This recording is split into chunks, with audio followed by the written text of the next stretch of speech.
विश्व को शांति का संदेश देने वाले महाकारुणिक तथागत भगवान बुद्ध एवं भारत देश में दोबारा फिर से भगवान बुद्ध के सद्धर्म को वापस लेकर के आने वाले परम पूज्य बोधिसत्व डॉक्टर बाबा साहब अम्बेडकर, इनको मेरा कोटि कोटि नमन। आप सभी श्रद्धावान उपासक उपासिका को मेरा मैत्रीपूर्ण जय। भगवान बुद्ध और उनका धम्म किताब में बाबा साहब अम्बेडकर लिखते हैं कि जब भगवान बुद्ध राजगृह में विहार कर रहे होते हैं उस समय वहाँ संजय नामक एक परिवारजक रहा करता था जिसके करीब 250 शिष्य थे और उनमें से सारिपुत्र और मोगलायन, ये जो दो मित्र थे, ये भी उसके शिष्य थे। ये दोनों ही संजय के शिक्षा से संतुष्ट नहीं थे, इसलिए और श्रेष्ठ धम्मों को खोजने के लिए निकल पड़े। दोनों ने एक दूसरे को कह रखा था जिसको पहले धम्म मिलेगा वो दूसरे को आकर के सूचित करेगा। इस प्रकार से सारिपुत्र अलग दिशा में और मोगलायन अलग दिशा में जाकर के श्रेष्ठ धम्मों को खोजने निकल पड़े। उस समय भगवान बुद्ध के पंचवज्ञ भिक्षु में से एक अश्वजीत भिक्षाटन के लिए निकले हुए थे। जब भिक्षाटन के लिए जा रहे थे तो उनका जो चेहरा था, आभा थी, बड़ी शांत थी, बड़ी सौम्य थी, बड़ी ही शांत स्वभाव से चल रहे थे। तो सारिपुत्र उनको देख करके बड़े ही आश्चर्यचकित हो गए कि इतनी शांत आभा है, इतना संयमित इसका चाल है, कौन है ये।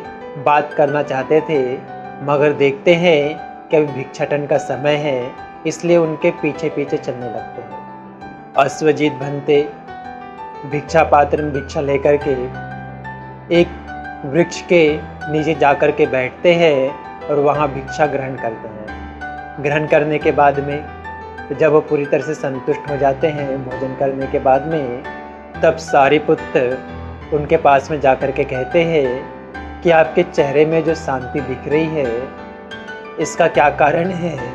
आपका कौन गुरु है? अश्वजीत कहते हैं, मेरे गुरु तथागत भगवान गौतम बुद्ध है, जब इस समय वेलुवन में विहार कर रहे हैं। तो कहते हैं, भगवान बुद्ध ने आपको क्या शिक्षा दी है, मुझे भी कुछ सिखाइए। तो अश्वजीत भंते कहते हैं, मैं तो अभी नया नया भिक्षु हूँ, मैं ज़्यादा कुछ नहीं जानता, थोड़ा बहुत सार ही जानता हूँ। तो सारिपुत्र कहते हैं, कोई बात नहीं, जो सार आप जानते हो वही मुझे बताइए। तो उस समय अश्वजीत भंते जो है सार कहते हैं, सब पापस्य अकरणं कुशलस्य उपसंपदा सचित्त परियोदपनं गीतं बुद्धान शासनं।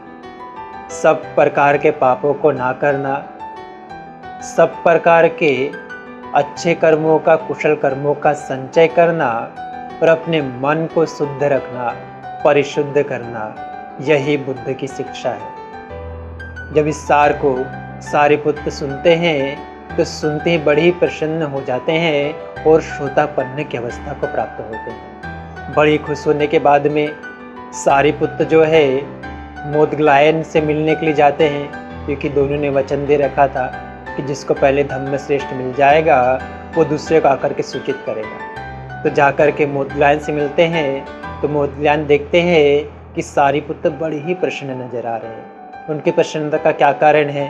पूछते हैं, क्या आपने श्रेष्ठ धम्मों को प्राप्त कर लिया है?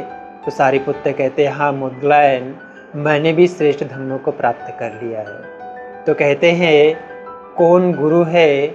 तो कहते हैं कि शास्ता तथागत भगवान गौतम बुद्ध जो है, उनका ये धम्म है जो बड़ा ही कल्याणकारक है, मंगलकारक है। तो दोनों कहते, ठीक है, हम दोनों ही वहाँ जाकर के शिक्षा ग्रहण करेंगे। मगर उनके मन में ऐसा ख्याल आता है कि हम संजय परिवारजक के पास में शिक्षा ग्रहण कर रहे थे, मगर वहाँ जो 250 उनके शिष्य है वो हम दोनों को देखकर ही वहाँ रुके हुए हैं, क्यों ना हम जाकर के उनको भी अपने साथ में लेकर के चलें। तो सारिपुत्र और मोदगलायन संजय परिवारजक के पास में जाते हैं और उनसे कहते हैं संजय परिवारजक को कि आप हमारे साथ में भगवान बुद्ध के पास में चले। उनका श्रेष्ठ धम्म है जो सुख देने वाला है, निर्वाण देने वाला है, शांति देने वाला है। मगर संजय परिवारजक कहते हैं नहीं, मैं नहीं जाऊंगा।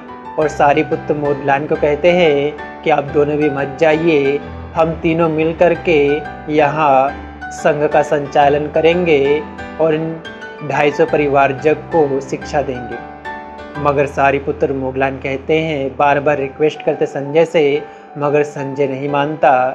तो वो दोनों निकल जाते हैं और वो दोनों के साथ साथ में 250 जो परिवारजक होते हैं वो भी सारिपुत्र और मोदगलायन के साथ साथ में भगवान बुद्ध के पास वेलुवन में जाते हैं।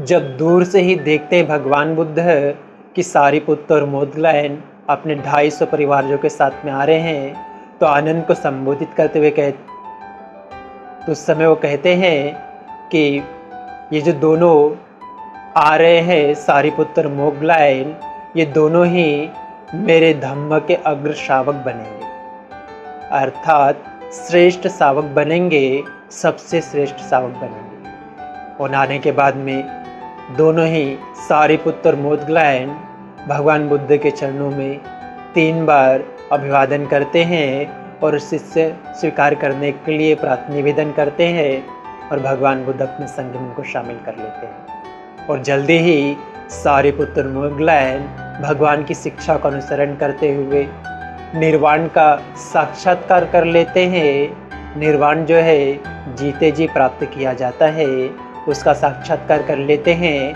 और अरहंत हो जाते हैं और भगवान बुद्ध के अग्र श्रावक बन जाते हैं। इस सत्य वचन से आप सबका मंगल हो, भला हो, कल्याण हो। भवतु सब मंगलं रक्षन्तु शब्द देवता सब बुद्धानुभावेन सदा शुद्धि भवन्तु ते। भवतु सब मंगलं रक्षन्तु शब्द देवता सब धम्मानुभावेन सदा शुद्धि भवन्तु ते। भवतु सब मंगलं रक्षन्तु शब्द देवता सब संघानुभावेन सदा शुद्धि भवन्तु ते।